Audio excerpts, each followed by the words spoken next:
আসসালামু আলাইকুম প্রিয় দর্শক, ইরান যুদ্ধের এখন মনে হয় একটা চূড়ান্ত পরিণতির দিকে অগ্রসর হচ্ছে। দুটো বিষয় আপাত দৃষ্টিতে মনে হচ্ছে যে ট্রাম্প বুঝি পিছু হটছেন কেন? এই দুদিন আগে গত শনিবার ট্রাম্প হুমকি দিয়ে বলেছিল, যদি পারস্য উপসাগরের এই গুরুত্বপূর্ণ যে সমুদ্রপথ হরমুজ প্রণালী যেটাকে আমরা বলি, যে হরমুজ প্রণালী দিয়ে পৃথিবীর সমস্ত তেলবাহী জাহাজগুলোর 20% ওই পথ দিয়ে যাতায়াত করে, সেই হরমুজ প্রণালী যদি উন্মুক্ত করে দেওয়া না হয় সকলের জন্য, তাহলে ট্রাম্প 48 ঘন্টার মধ্যে ইরানের যে বিদ্যুৎ কেন্দ্রগুলো আছে সেগুলো ধ্বংস করে দেবেন। এটা কিন্তু একদম এমনি ফাঁকা আওয়াজ না। ট্রাম্প পারবেন, না পারার কোনো কারণ নাই। তার সেই অস্ত্র, তার সেই ক্ষেপণাস্ত্র আছে। কিন্তু তার জবাবে ইরান কি বলল? ইরান তাৎক্ষণিকভাবে বলল যে ট্রাম্প যদি এই কাজটা করেন তাহলে পুরো মধ্যপ্রাচ্য অন্ধকার হয়ে যাবে। কারণ হলো যে ট্রাম্পের অনুগত এবং ট্রাম্পের আপনারা কি বলতে পারেন একান্ত অনুগত যে আরব দেশগুলো আছে ইরানের আশেপাশে, ইরান হুমকি দিয়ে এবং তাদের একটা ম্যাপ ইরান প্রকাশ করলো, যে ম্যাপের মধ্যে এই সৌদি আরব, বাহরাইন, কাতার, কুয়েত এই সব দেশের যে ওদের যে বিদ্যুৎ কেন্দ্রগুলো কোথায় কোথায় আছে সব ম্যাপে তারা দেখিয়ে দিল। এবং তারা বলল যে ট্রাম্প যখনই এই কাজটা করবে তখন এই সবগুলিতে তারা মিসাইলে হামলা চালাবে এবং পুরো মধ্যপ্রাচ্য অন্ধকার হয়ে যাবে। এটা ট্রাম্পের জন্য বড় আঘাত। এই কারণে দেখুন, এই দেশগুলো সবই ট্রাম্পের অনুগত এবং এদের সম্পদের একটা বড় অংশ তারা কিন্তু আমেরিকার সঙ্গেই তারা লেনদেন করে, আমেরিকাতে রাখে। অনেকের টাকা পয়সা আমেরিকাতে রয়ে গেছে। আমেরিকা কোনো অবস্থাতেই এই দেশগুলোকে চটাতে চাইবে না। এরই মধ্যে এই দেশগুলো আমেরিকার উপর খুবই ক্ষুব্ধ হয়ে গেছে। তারা বলা শুরু করেছে যে তোমরা আমাদের তো রক্ষা করতে পারলা না, তাহলে তোমাদের জন্য আমাদের এখানে আমরা ঘাঁটি বানাতে দেবো কেন? এই যুদ্ধের পরে অনেক ঘাঁটি হয়তো এখান থেকে সরে যাবে, তারা সরে যেতে বলবে। তখন আমেরিকার কিন্তু এই জায়গার উপর কোনো নিয়ন্ত্রণই থাকবে না। যে কারণে এটা কিন্তু ট্রাম্পের জন্য একটা বড় হুমকি। এবং ওরা এটাও বললো যে ইসরায়েলেরও যে বিদ্যুৎ কেন্দ্রগুলো আছে এগুলো তারা ধ্বংস করে দেবে। এবং ইসরায়েলের এটা যে ইরান পারবে তার সক্ষমতা এরই মধ্যে ইরান দেখিয়েছে। যেমন যুক্তরাষ্ট্র এবং যুক্তরাজ্য এই দুই দেশের যে সামরিক স্থাপনা ছিল ইরান থেকে 4000 কিলোমিটার দূরে, সেখানেও কিন্তু ইরান তার মিসাইল হামলা চালিয়েছে। তারা দেখিয়েছে তারা 4000 কিলোমাইল দূরেও লক্ষ্যবস্তুতে আঘাত করার মতো অস্ত্র তাদের কাছে আছে। এবং যে আয়রন ডোম নামে একটা প্রতিরক্ষা অস্ত্র ছিল ইসরায়েলের, যার তারা খুবই গর্ব করত যে ইসরায়েলের আকাশে যে কোনো ক্ষেপণাস্ত্র আসুক, যে কোনো মিসাইল আসুক, আয়রন ডোম দিয়ে তারা সেটাকে ধ্বংস করে দিতে পারত।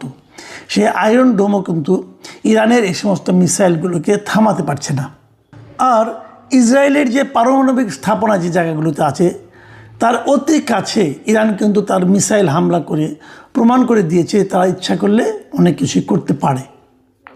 এই অবস্থায় ট্রাম্প পিছু উঠেছেন। তার 48 ঘন্টা শেষ হওয়ার কথা ছিল সোমবার সন্ধ্যা 7:44।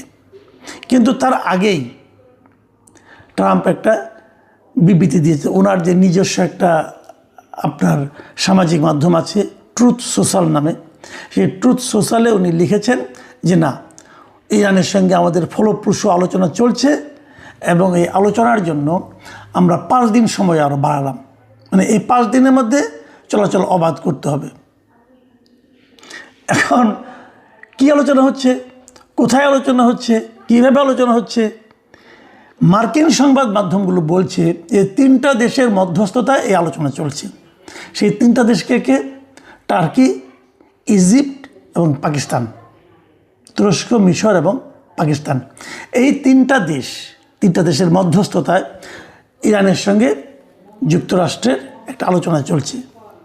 এইটা যখন CNN প্রকাশ করলো এই খবরটা, ইরানের পক্ষ থেকে স্পষ্ট বলা হলো যে যুক্তরাষ্ট্রের সঙ্গে তাদের কোনো ধরনের কোনো আলোচনা চলছে না।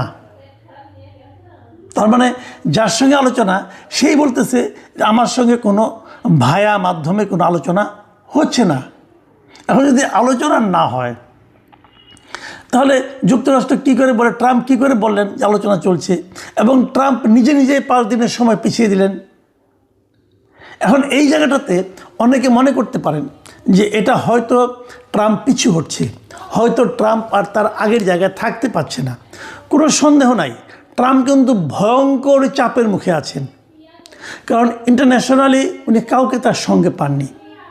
ইউরোপিয়ান কান্ট্রিগুলো স্পষ্ট বলে দিয়েছে যে এটা আমাদের যুদ্ধ নয়, এই যুদ্ধ আমরা শুরু করিনি, কাজে এই যুদ্ধে আমরা যাব না। ট্রাম্প তাদেরকে বলেছিল যে হরমুজ প্রণালী যেটা আছে ওটাকে ক্লিয়ার করার জন্য তোমরা তোমাদের যুদ্ধ জাহাজ এখানে পাঠাও। তারা কেউ পাঠায়নি, এবং তারা বলেছে এই যুদ্ধে আমরা যাব না, কারণ এটা আমাদের যুদ্ধ না, এটা হলো যুক্তরাষ্ট্রের যুদ্ধ এবং ইসরায়েলের যুদ্ধ ইরানের সঙ্গে, আমাদের কিছু করার নাই। এবং এই জন্য ন্যাটোভুক্ত ওই দেশগুলোকে ট্রাম্প সরাসরি কাওয়ার্ড মানে কাপুরুষ বলে অভিহিত করেছে, ওরা একদম কাপুরুষ অমুক তমুক এগুলি বলছেন। কিন্তু এগুলো বলে কোনো লাভ হচ্ছে না, কেউ আসছে না। আর ট্রাম্পের নিজের দেশ, আপনারা জানেন গত সপ্তাহে পেন্টাগন মানে ওদের যে সামরিক যে হেড অফিস, সেখান থেকে ট্রাম্পের কাছে মানে গভর্নমেন্টের কাছে অলরেডি $200 বিলিয়ন চেয়েছিল যে যুদ্ধের পরবর্তী স্তরগুলোকে নিয়ে যাওয়ার জন্য। এখনও এটা তারা পায়নি। কত টাকা যে খরচ হচ্ছে পানির মতো, এটা কেউ হিসাব জানে না, কোনো হিসাবও দেওয়া হচ্ছে না। তবে একটা হিসাব পাওয়া গেছে, ফরচুনে একটা হিসাব আমি পেলাম, তাতে বলা হলো যে ট্রাম্প এসে বলেছিল, ট্রাম্পের কিন্তু আপনাদের মনে আছে মেক আমেরিকা গ্রেট অ্যাগেইন, উনি একটা স্লোগান দিয়েছিলেন যে আমরা সারা দুনিয়ার অন্য কোনো দেশের সঙ্গে কোনো মারামারি যুদ্ধ টুদ্ধ এগুলোতে আমরা যাব না, আমরা আমেরিকার স্বার্থ চিন্তা করব এবং আমেরিকাকে আবার আগের অবস্থায় মানে খুবই ভালো অবস্থায় নিয়ে আসবো, এবং আমরা টাকা পয়সা বাইরে অপচয় করব না বলেছিল বটে। কিন্তু তার অবস্থাটা এখন কি দাঁড়িয়েছে এমন, ট্রাম্প বলেছিল যে আমাদের জাতীয় যত ঋণ আছে সেই ঋণটাকে আমি একদম শেষ করে ফেলবো, রাখবো না, ঋণ রাখবো না।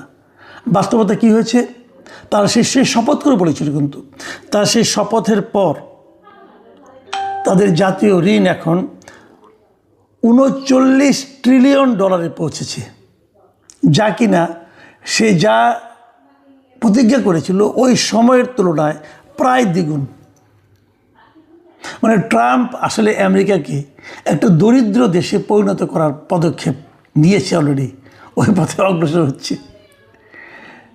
এটা স্বাভাবিকভাবে যুক্তরাষ্ট্রের নাগরিকরা ভালোভাবে নেয়নি। তারা এরই মধ্যে ট্রাম্পের বিরুদ্ধে আন্দোলন শুরু করে দিয়েছে, এবং এরই মধ্যে এই যে নো কিংয়ে তাদের একটা স্লোগান তারা একবার বলেছিল, দেশে আমরা কোনো রাজা চাই না। ট্রাম্পের তো রাজার মতো আচরণ, যা ইচ্ছা তাই বলেন, যা ইচ্ছা তাই করেন।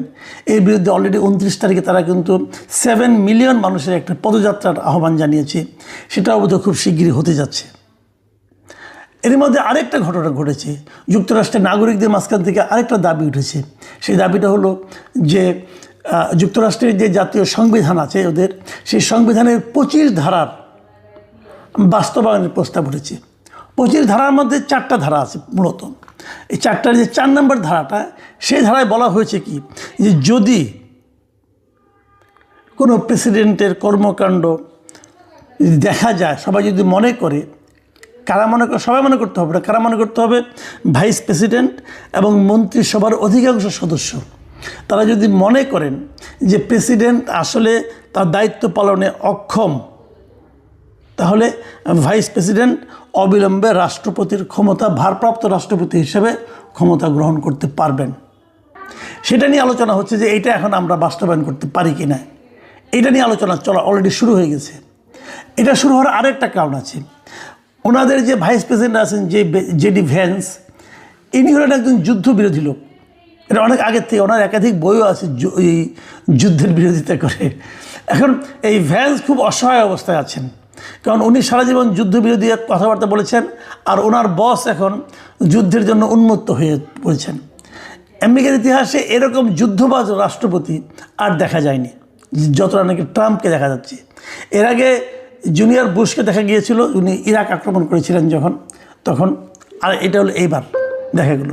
তো এই যে ঘটনাটা, এখন জেডি ভ্যান্স কী করেন, উনি কি সেখানে স্বাক্ষর দিবেন কি না, মানে স্বাক্ষর দিন আর না দিন, এই যে একটা উদ্যোগ উঠেছে, এই উদ্যোগটাও কিন্তু ট্রাম্পের জন্য অপমানজনক।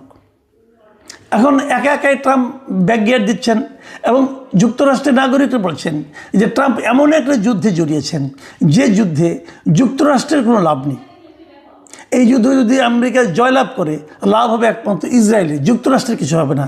যুক্তরাষ্ট্রের জলের মতো টাকা যাবে, যুক্তরাষ্ট্রের লোকজন মারা যাচ্ছে, যুক্তরাষ্ট্রের সেনাবাহিনী নিহত হচ্ছে, তাদের লাশ ফিরে আসছে কফিনে করে। এগুলো আমেরিকার মধ্যে একটা প্রবল জনমত তৈরি করেছে ট্রাম্পের বিরুদ্ধে। বড় বেকায়দায় পড়ে গেছেন ট্রাম্প বাবাজি। ট্রাম্প সাহেব বড়ই বেকায়দায় আছেন এখন। এই বুড়ো বয়সে ওনার কথাবার্তাও যেন অসংলগ্ন মনে হচ্ছে। এক একবার এক এক কথা বলছেন, এক এক জায়গায় এক এক কথা বলছেন, কাউকে তুচ্ছ তাচ্ছিল্য করে বলছেন। একবার 7 দিন আগে বলেছিলেন যে ইরান শেষ হয়ে গেছে, ইরানের কেউ নাই, কোনো লিডার নাই, কোনো আর্মি নাই, কোনো অস্ত্র নাই, কিন্তু ইরানকে জয় করতে পারছেন না। ইরানের আঘাত, ইরানের ধমকে কাঁপাকাঁপি শুরু করছেন। সব মিলিয়ে যুক্তরাষ্ট্রের কোনো প্রেসিডেন্ট তার পুরো দেশকে এতটা বেজ্জতির মধ্যে আগে কখনো ফেলেছে কিনা সন্দেহ। আগামী দিনগুলোতে কী হবে বলা কঠিন। তবে কেউ কেউ এমনও মনে করছেন এই যে 5 দিনের সময় উনি নিয়েছেন, এটা কি আসলে পিছু হটার জন্য নিয়েছেন? উনি কি আত্মসম্মান রক্ষার জন্য পিছু হটছেন? এটা বলে সম্মান রক্ষা করতে চাচ্ছেন? এটা নিয়ে কিন্তু সন্দেহ আছে। কেউ কেউ এমনও বলছেন এই 5 দিনের সময় নিচ্ছেন আসলে ওনার প্রবল আক্রমণ সানানোর জন্য, যে একটা প্রস্তুতি দরকার, সেই প্রস্তুতির সময় নেওয়ার জন্য। এবং যদি সেটা হয় তাহলে হয়তো 5 দিনের মধ্যে আমরা আরও ভয়ঙ্কর কিছু দেখতে পাবো। আমরা জানি না শেষ পর্যন্ত কী হবে, কিন্তু এর মধ্যে একটা ইতিবাচক দিক আছে। উনি যুদ্ধ যে বলছে যে 5 দিন সময় নিয়েছেন, এটা বলার সঙ্গে সঙ্গে কিন্তু তেলের দাম কমে গিয়েছে। এবং তেলের দাম কমার আরও একটা কারণ হলো ইরান বলেছে হরমুজ প্রণালী দিয়ে যুক্তরাষ্ট্র এবং যে সমস্ত দেশ এই যুদ্ধের পক্ষে আছে তারা বাদে আর সকলেই এখান দিয়ে তেলের জাহাজ নিতে পারবে। এটা বলাতেও কিন্তু তেলের বিশ্ববাজারে মূল্যের উপর একটু প্রভাব পড়েছে এবং এরই মধ্যে প্রায় 14% মতো তেলের দাম কমেও গেছে। এগুলি ইতিবাচক দিক। কিন্তু যদি ট্রাম্পের ওই মতলবটাই কার্যকর হয় শেষ পর্যন্ত, যে উনি সময় নিচ্ছেন আরও প্রবল আক্রমণের জন্য, তাহলে বুঝতে হবে সামনের দিনগুলিতে আমাদের জন্য ভয়ঙ্কর কোনো পরিণতি অপেক্ষা করছে। একজন পাগল লোকের হাতে বিশাল ক্ষমতা পড়লে কি হয় তার নমুনা বোধহয় আমাদেরকে সামনের দিনে দেখতে হতে পারে। প্রিয় দর্শক, প্রত্যাশা করি সেই দৃশ্য আমাদের সামনে না আসুক, তারপরেও যে কোনো কিছুই ঘটতে পারে। আল্লাহ হাফিজ।